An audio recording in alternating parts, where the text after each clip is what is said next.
Шашуға арналған күтімді қалай пайдаланамыз? Шампунь пайдаланып бальзам керек пе жоғын? Ал кондиционерді неге арналған білмей жүрсеңіздер, онда маған қара.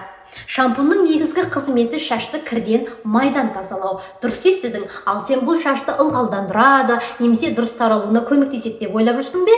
Ол қызметтерді бізде бальзам атқарады. Яғни бальзамның негізгі қызметі шашты ылғалдандыру, жылтырату, жеңіл таралуына көмектесу. Ал егер шашың ұштанатын, сынғыш болатын болса, үзіліп кететін, электрленетін, тым құрғақ немесе ұшып тұратын болса, онда бізге кондиционер көмектеседі. Сол себепті достар, мен тек қана шампуньды пайдаландым, ал маған бальзам керек емес дейтін болсаңыз, онда шашыңыз шатасып деген сөз. Ал шашыңыз шатасып, дұрыс ылғалданбай жүрсе, онда бәлкім дұрыс бальзамды таңдамай жүрген шығарсыз. Сол себепті достар, егер шашыңыздың күтімінің толыққанды болғанын қаласаңыздар, онда мына комплексті күтімнің әрқайсысын пайдалануымыз керек. Себебі бұлардың қызметтері әртүрлі.